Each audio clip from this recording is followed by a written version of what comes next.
What's going on, everybody? Welcome to The Dime. Today we preview the Los Angeles Clippers with first-time Dime guest. Give it up, everybody, for the host of the Deep Cover podcast, Omar Zahran.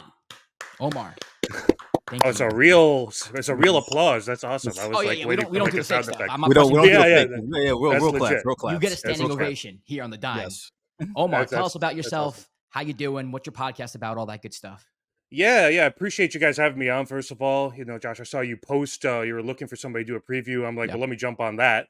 I'm the host of the Deep Cover podcast. I also do a lot of sports writing on deepcoversports.com. So I usually like to go a little bit beyond your box score and just kind of get philosophical about sports a little bit, right? So, it's I feel like everybody's like, let me fire off a hot take here or there, and I try to think maybe a little bit outside the box. Some people like it, a lot of people hate it. It's all good, but yeah, I'm glad to be on here with you guys. Let's get into it. If we dive into some Clipper conspiracy theories, I'm here for it. I am down. Love it. Yeah.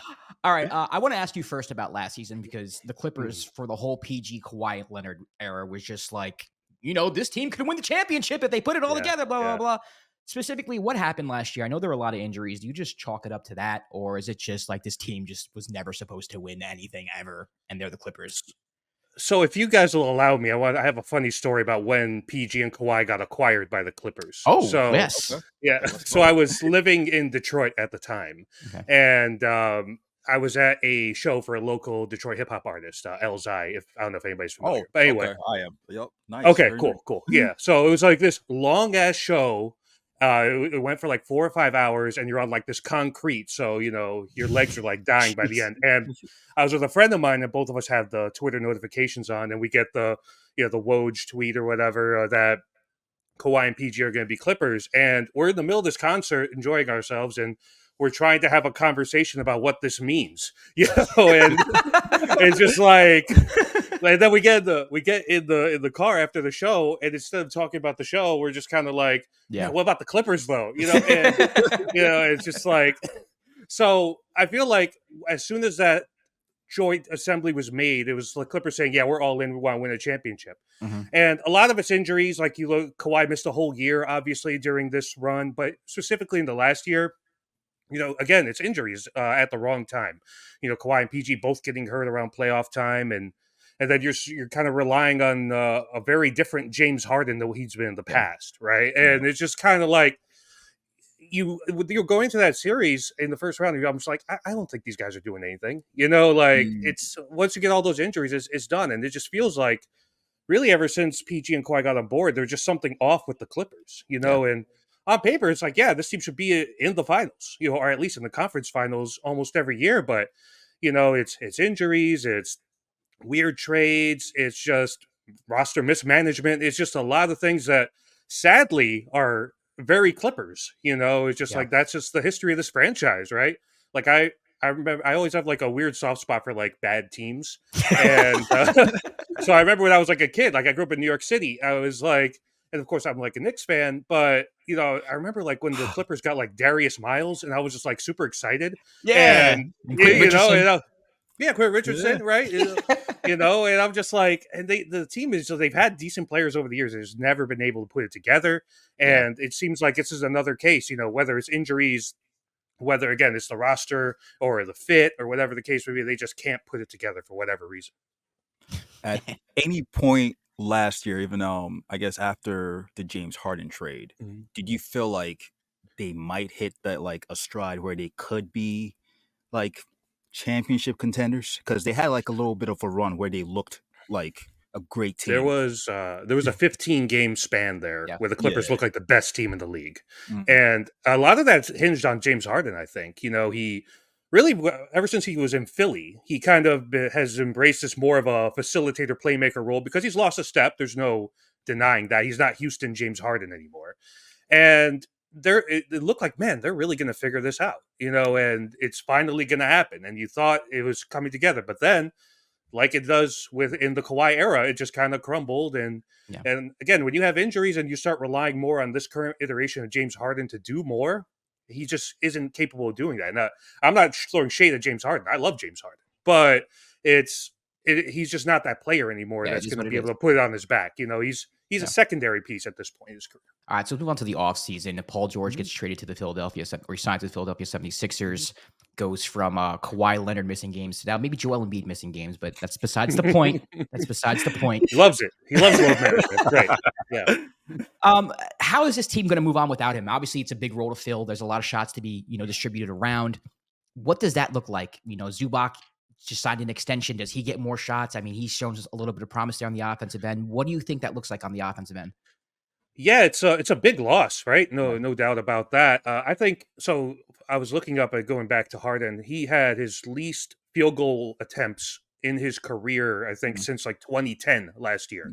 So I think his shot diet probably increases, and you're really banking on Kawhi and for Zubac to be more of that playmaking big, right? You're freeing up a guy on the wing, and that probably opens up the door for Terrence Mann to get more of a role here, and you could look at that as a good thing or a bad thing. I mean, it's pretty big shoes to fill of a multi-time All-Star. But Yeah. I think the Clippers, like many other teams this offseason, were scared to death of that second apron, and all the salary cap implications. I mean, Denver kind of had the same thing happen to them. They're like, I'm not trying to pay all this money, which, I always kind of laugh when billionaires do that kind of thing. But, like, why?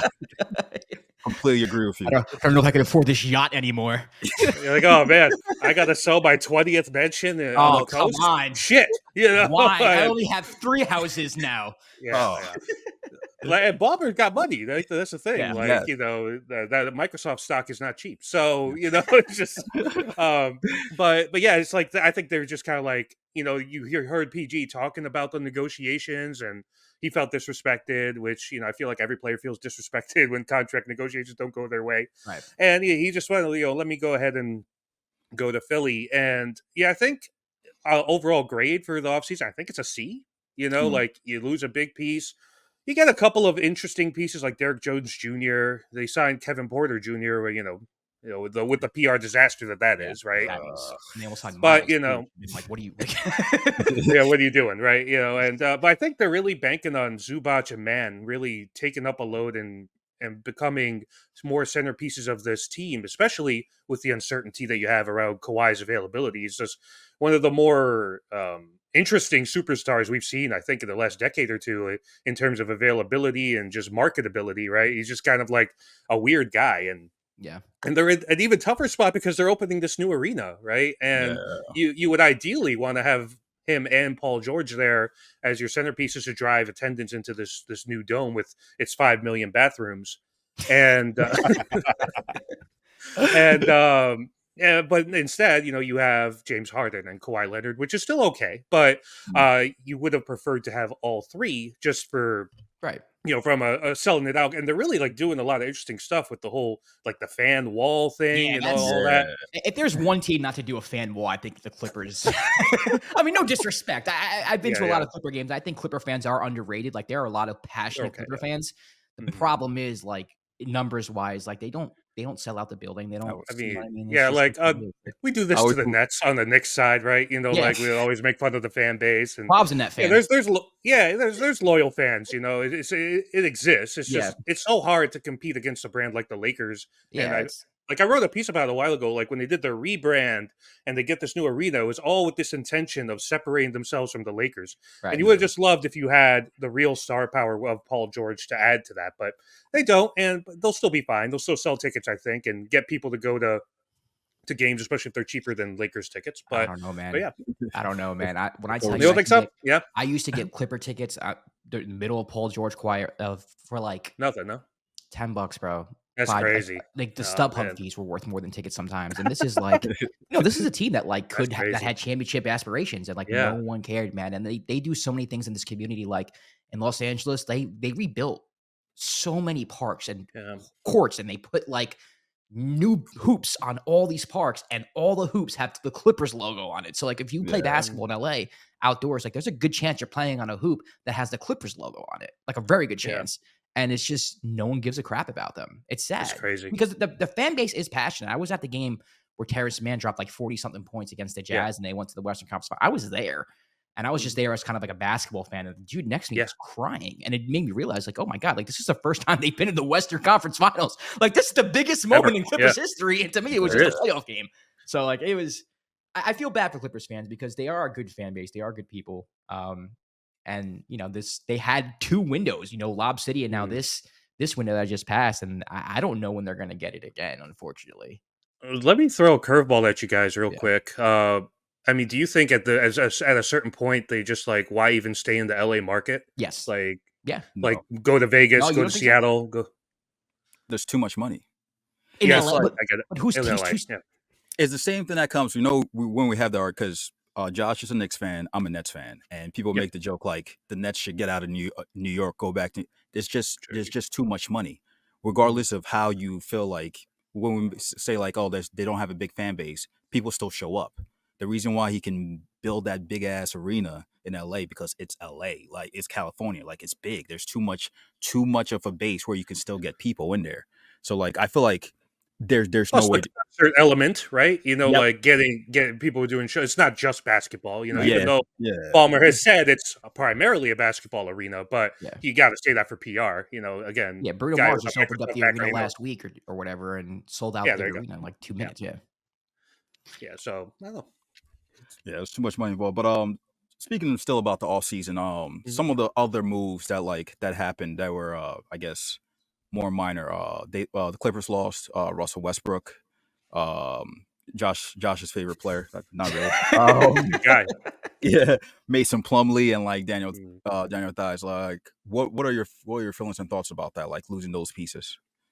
I think the Westbrook one is a pretty big one, honestly, for the regular season, because you know he was there. I'm gonna lead it off the bench. I'm gonna be the spark plug. I'm gonna give energy, whatever. And you know you need those guys in the regular season. You know, Josh is speaking from a Knicks perspective. That was kind of like Emmanuel Quickly a couple years ago, right? Oh, miss you. It was necessary, but I miss you.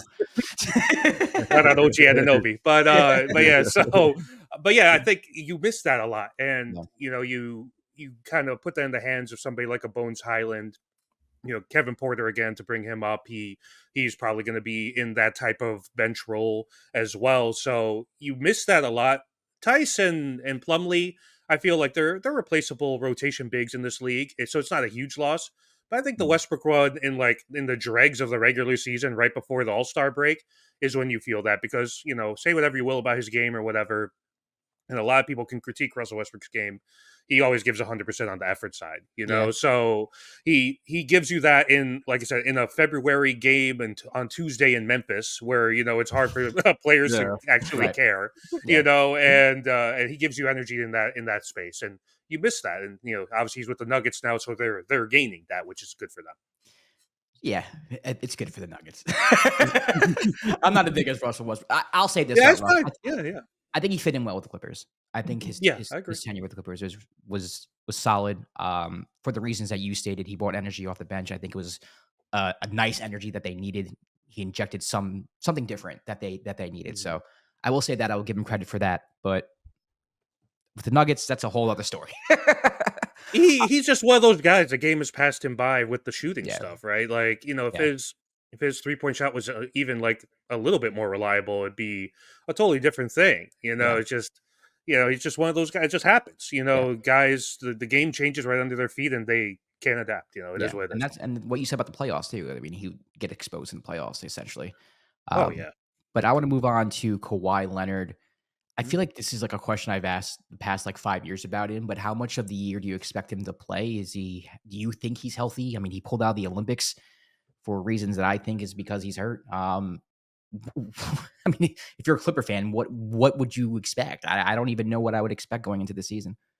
Look, after the Toronto year, I was super high on Kawhi. I was like, oh man, this guy is special, right? Yeah. Everybody was all over the Kawhi train, right? And I just can't trust it. You know, like, you know, he played 68 games last year. Awesome. You know, that's incredible by his standards, but I never expect him to play more than 50. Yeah. You know, like going into a year. I think if you're a team in right now that employs Kawhi Leonard, you're anticipating 30 plus games to be missed, just written in, you know? And then I'm just like, that's just what it is between injury history he's had and you know, just back and forth with all the stuff that happened back in San Antonio and all that. And I would feel kind of frustrated as a fan because, like, I feel like a lot of fans they want their guys to be available. They want their guys to play games and stuff like Yeah. that. And when you miss a lot of games, they end up getting frustrated. And I would say if I'm a Clipper fan, it has to be so frustrating because when he does play, he's magnificent. Right. But it's a matter of when is he going to play, especially again when it matters the most when it comes playoff time and he's not right. And you're like trying to unlock this formula. Like, all right, well, what do we have to do to make sure that he's actually healthy in the playoffs? And the Clippers haven't been able to unlock that formula, which has to be incredibly frustrating. I feel bad for him now because it used to Mm. be, especially when he was on the Spurs and then when he got traded, and it was like, oh, Kawhi just doesn't want to play. Like that was the vibe that I got. Yeah. It was like he's being extra careful, but he also doesn't want to play. But like lately, I have gotten the vibe, especially when talking to Clipper fans, it's like, no, he wants to play. He just can't. Like he physically can't. And I feel bad for him, but it's also confusing because you'll see him like 2 years ago, he's in Phoenix, dropping buckets on the Suns in games 1 and 2, and all of a sudden it's like, oh yeah, I'm done. I can't play the rest of the year. It's confusing. It's really confusing. It has to be so frustrating. Yeah. Just because like you see it, and then it's like when you see that when he's there and he's active and he's doing it, he's like this is what I need to win the championship. But then he's not there when it matters, and then all of a sudden you're like, well, we're out in the first round, we're out in the second round. And, when you consider in his whole tenure, I think they've only won 3 playoff series or something like that. And then when they went to the Western Conference Finals, it was without him. Yeah. That's one of Paul George's highlights of his career, right? Yeah. he was like he kind of dispelled some playoff demons that year, but it's got to be just incredibly frustrating, just to have to watch it and to see it right there, and it's one thing if your team's like bad and then you're just like whatever. It's another thing where you see the potential there and you're just never able to realize it. It just got to kill you inside as a fan. Do you think because of how Kawhi's injuries are, this team essentially is going to be a James Harden run team throughout the whole season? Yeah, I think so. I think they're going to be really I think the calculus is, all right, Kawhi's our guy, obviously, but when it happens, we really need James to kind of get in there, and and I think Harden wouldn't have signed if he didn't accept that on some level, but and I think you really want your younger guys to be able to take a step up, and I think you got to look at Terrence Mann a lot here. You're really hoping he could take some sort of a leap to be an approximation of what Paul George was. He's not going to be it overnight, but he has ability. Like we've seen it. You mentioned the playoff game where he dropped 40 against Utah. Like we've seen the ability, we've seen the shot making from him. It's just a matter of having the opportunity, and he does now. And I think I would venture to say he would have a lot more opportunity with the fact that Kawhi misses a lot of games. Now, I want to expand on that with Harden a little bit. What does that look like? Is that more pick and roll up top? Is that more like D'Antoni, Houston Harden, where it's like just give him the ball and get out of the way, ISO Harden? What do you think Ty Lue does to adjust to that? I mean, does the offense look any different whatsoever? I think it's got to be like high pick and roll Harden, right? Because I think Harden's really lost his step, right? And his whole thing in Houston was he had that quick first step that could either lead to the step back or it could lead to a layup, right? That was the whole thing. But when you lose that step, people can kind of predict your movements a little bit, and it's harder and takes a lot more effort for him to get going downhill. So. Yeah.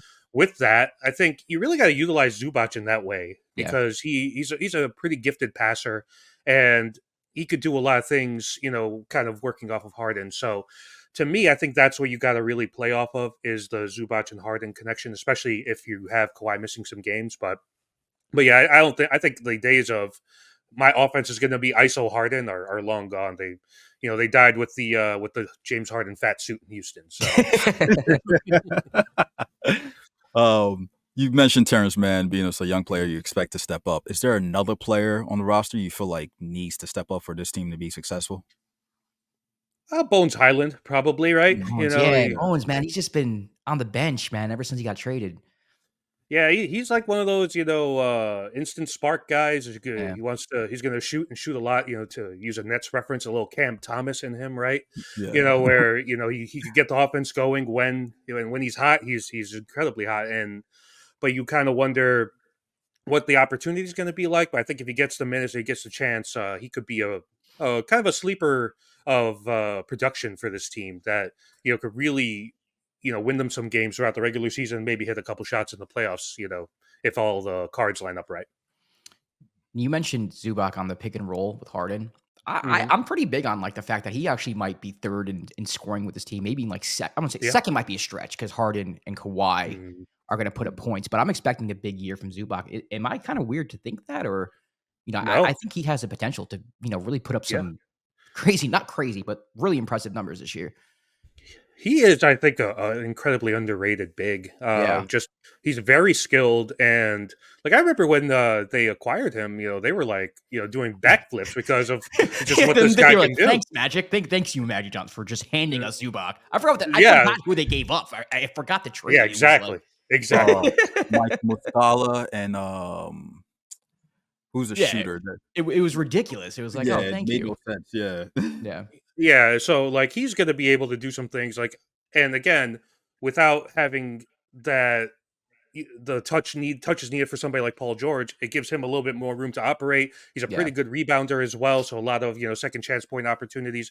Yeah, I could see this guy being the second or the third, like you said, leading scorer on this team, and he's shown the capability even in playoff games. Like he had a couple good games against Dallas, and he's looked really good in his maturation, and he was a double double machine. And I just think that you might see him be able to unlock a few things as the offense goes away from the two wing centric thing, and more of the initiator in Harden and the one wing guy in Kawhi. And yeah, I don't think you're off base at all, Josh. I think yeah. he could potentially take a big leap statistically this year. Not to the point of being all starring like Right, that, right. but I think within reason he could be putting up some really good numbers, and he just got a new contract the other day, and I think there's a reason for that. They see it. I think they're going to expect more of him this year, and you could see maybe that the silver lining of this Paul George leaving thing is that they become a little bit more dynamic with Zubac being able to do a little bit more in the way of playmaking, facilitating, that sort of thing.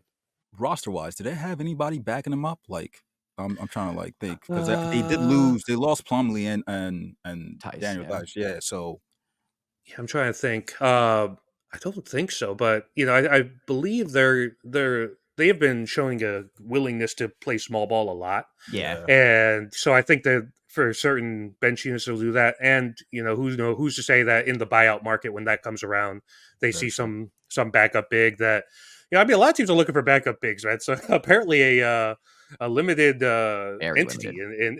in Yeah, in the league right now, which probably is a indictment of the current state of NBA basketball more than anything. But yeah. Yeah. just the degraded nature of the rotation big man. But that's a convo for another day, I think. All right, I'm gonna put you in the shoes of Ty Lue here. You lose Mhm. PG. What moves does he have to make? What adjustments do you think Ty Lue has to make with the offense? Specifically the offense, because defensively, it's a lot of rotations and things of that nature. But offense, like, what would you do? How would you run an offense? Would it be strictly through Harden? Obviously, when Kawhi is healthy, is it through Kawhi? Is it ISO? Is there more motion going on? Do you involve Zubac more? Is it more balanced? What do you think Ty Lue has to do this season in order to keep the Clippers pretty much a contender? Yeah, I mean, when you think about some of these role players they have, like Yeah, Batum, Derek Jones Jr., Porter Jr., Terrence Mann, these are all guys that can shoot from the corners. So I think mm, what you really want is to give those guys opportunities to make shots. And I think you probably run it through Harden mostly because he is a very good passer. And, if you could get gravity around him and Kawhi, then those corners become open. So I think running the PNR through Zubac and Kawhi or Harden, whoever's available and whoever's running the office at that point, I think that's going to be the way to do it. I think they really want to lean into really getting these shooters open looks. yeah, And I think again, it's a little bit of the silver lining where if you're running all that action with Zubac and one of the two stars, that's going to open up those guys on the wing that might have not been there because Paul George demanded so much gravity before, right? So I really think that there could be an opportunity here if those guys can make shots that the Clippers can start winning some games. So I think that's the thing, but mostly you're going to be running it through Harden, I would think, and trust his playmaking ability to make the right decision. Is there any moves out there you expect this team to make, or you would like this team to make in order for them to improve throughout the season? Yeah, I was thinking about that a lot, and I just think that they like I mentioned earlier are very afraid of like the salary cap implications right now, yeah. and I Yeah, almost wonder if they're just like, well, let's just ride with what we got here, and if there's something on the margins, another wing player or something that we could kind of add, we'll do it. But I think they're kind of comfortable with where they're at. And I think they're really banking on Kawhi and Harden staying healthy, and they think that if they do that, they can make some noise in the West. And I think you're going to see a lot of teams like kind of taking a step back, saying, "Well, if I don't think I have a championship roster, what am I going to go over this threshold for?" And like Boston is going over the threshold because they know they have a championship roster, right? They're like, we're going to pay the money because we could win it all. But if you're like the Clippers, you're thinking, I don't know, am I really a championship team? Like, you really got to look yourself in the mirror and think, like, what are the chances I'm actually in the finals next summer? And then you're just like, if you have doubt, then you'd be like, all right, well, let's try to stay under the tax as much as possible in that regard. I think that's what they're going to do. Interesting, because I think you could make the argument that they're one move away still. You know what I mean? It depends on who would you go after if you were them? That's the thing. I have no idea. Yeah, exactly. Well, I guess like the name thing is hard, right? Because you're like I guess what's the archetype that they should go after? Like, what it's type funny because I would probably put like a PG archetype in there. Like a Paul George playmaking wing. Yeah, it's crazy. We just had that. They said, it's like, oh man, poor Clippers, man. It's and you said they're content where they are, but where are they? Like, what do you think they are? Are they like 4 to 6 seed? Yeah, I think so. I mean, if it goes real bad, I mean, you might be looking at a play-in team, because the problem too is like the West has gotten a lot better, right? It's obviously OKC is ascending. Dallas added Klay Thompson there, and they just made the finals, obviously, so they're going to be good. Phoenix is still has KD, still a good team there, and then you're going to have like teams from the bottom that are going to be on their way up. Houston's getting better. Memphis is going to be healthy again. So you start to wonder, like, teams like the Clippers, teams like Golden State, do they start taking like a step back, even though they're still relatively the same team, but just all the other teams around them have gotten so much better. But yeah, I'm thinking probably closer to 5 or 6. If things don't shake out properly, probably a play-in situation at the 7 or 8 spot. Do they have to do everything in their blood to like avoid the Mavericks? I mean, yeah, they're at a point now where it's like it's their boogeyman, right? Like, yeah. It's like, I mean, there's something about playoff Luka I feel like you want to avoid if you're any team, right? Yeah, like, I'm sure. Yeah, I'm sure Rudy Gobert still has nightmares after thinking about that guy. Rudy Gobert has nightmares of a lot of things. There's a lot of things. Yeah. Rudy probably has nightmares about being benched in the Olympics too. So like you said, a lot of things. But yeah, I mean, if you're the Clippers, you probably want to avoid that because it's proven to be a bad matchup for you. Maybe you hope for a matchup with Phoenix. When Kawhi was healthy, played well against them. So maybe that's what you're looking for. But at the same time, you don't want to run away from any matchup, right? I feel like if you're really about it like that, but yeah, they feel again it's a first round and out team, maybe a second round and out team, and it's unfortunate because Kawhi is a special player, but that's just the state of the Clippers right now. That's the state of Kawhi of where he's at in his career, and I think when it's all said and done, it's going to be probably one of the more fascinating careers we've seen since the 2000s, right? Yeah, 1000%. They had, Kawhi's been fascinating. I think Russell Westbrook is a very fascinating career. James Harden, all of them on the Clippers, every single one of them. PG, another one. Just a bunch of enigmas to me. But the Harden thing is interesting to me. I always wonder, like, you think about, when I started watching in the 90s, there's like players you watch and you wonder how history views that player later on. And Harden is one of those that kind of strikes me as that, because like the accolades are there, statistics are there, championships are not, the playoff performances are not. And it's just like, I wonder, like, in 15, 20 years, and they think, hey, remember that James Harden guy? Like, how is history going to look back on it? I just I'm curious to see what that's going to be like, because it's an interesting career, I think. Yeah, I mean, I already see comparisons of, like, is he better than Jerry West and Dwayne Wade as a shooting guard? But to me, it's like, well, he's a point, like, now I think of him as a point guard now. You know what I mean? I think back in the day, like, people used to look at him as a shooting guard, but it's like, I don't even know how to classify him now. When I look back at Harden, I'm going to think point guard, but I don't look at him in the same vein as like Magic Johnson. It's weird. I don't know. I think just new era basketball. Well, he's had two careers, right? Yeah. Like, he's had the I'm going to be the scoring option in Houston, where he's more of a shooting guard when they had Westbrook and Chris Paul alongside of him. Then, like, with the Sixers and the Clippers, he kind of became more of that offensive initiator, playmaking point guard. And that's what I think is so fascinating about him, that he's made that pivot. I think pretty successfully. I mean, you could take the playoff numbers out of it, I guess, but as the transition speaks in just terms of being competent, he's just like, he was able to make that transition, and not a lot of guys can do that, So I do commend him for that, but people do like to clown on James Harden quite a bit, but so. I mean, we talked about this on another recording where we're like when we're speaking about Harden, like his highs, especially like during the regular season, are like out of this world, but his playoff lows were so like confusing. Like it makes no sense sometimes when some of the numbers he ends up putting up. So it becomes an enigma, because you expect him to be like at least play the middle ground sometimes, but like he'll be like critical games and he just disappears. So hopefully that doesn't happen this year. But what was it, a couple years ago when he was in Philly and he had that one like monster game in the first round, and I was like, finally, right? Like, he's did it, I like finally did it, and then like game 7 rolls around or whatever, and same old James, and I'm just like, and it's funny. So like my girlfriend, who doesn't really watch NBA that much, she loves James Harden because like she like saw the it was like the fat suit thing, and she just thought it was like the funniest thing ever. And she's like, and I was making a joke, and like he's like the NBA approximation of the quiet quitting idea. Where you're just like, I'm just gonna come and do my bare minimum. That's what he whatever. did. Literally what he was doing. I was like, is James Harden the most millennial NBA superstar of all time? Perhaps, and I'm workshopping that as an idea for an article, so we'll see. But it's just kind of like it's crazy. It's just, he's such a weird career, and I still think he's a Hall of Famer. Obviously the accolades are too strong even without the championships. He's going to be in, but it's just a fascinating career with the trade requests and the highest of highs with the MVPs and everything, but then the lowest of lows with the terrible playoff games. Is just a fascinating subject. I'm sure some great author is going to write a book about him one day, and it's going to be a must read. And his name's going to be Omar. I wish. That'd be nice. Yeah. Maybe that's why I need to work on this my James Harden book. Yeah. All right, Omar Zahran, thank you for joining us on The Dime.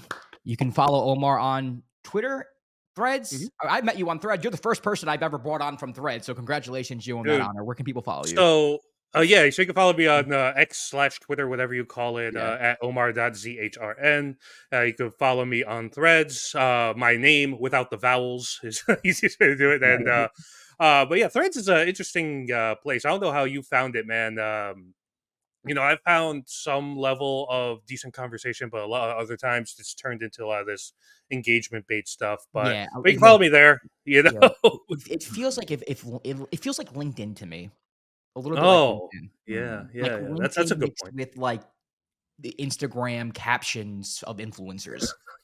It's a weird place. I mean, I'm trying to get into it, but it's hard. I mean, I met you, which is good, and I met a couple other people who are bringing on the show, so it's done some good. There's a few good people on there, but ever since they started doing the Threads bonuses, you're seeing a lot of engagement bait, right? And Twitter does the same thing, to be honest. But so you got to kind of cut through the mess a little bit. But it's coming along. Yeah, for sure. So I mean, I'm going to be participating in NBA Threads this year, so we'll see how that goes. I don't know. You sound super optimistic. Yeah, I'm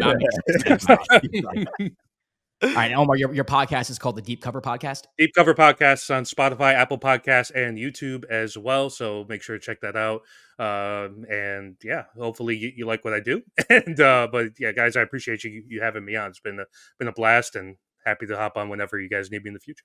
Yeah, man, no doubt. If you want to follow Dime, you can on Twitter, Instagram, TikTok, probably eventually Threads at The Dime NBA. I'm Josh Rodriguez at Josh_Rodriguez_. He's Kwab at Kwab, AKA yes. We will see you next time for another episode of The Dime.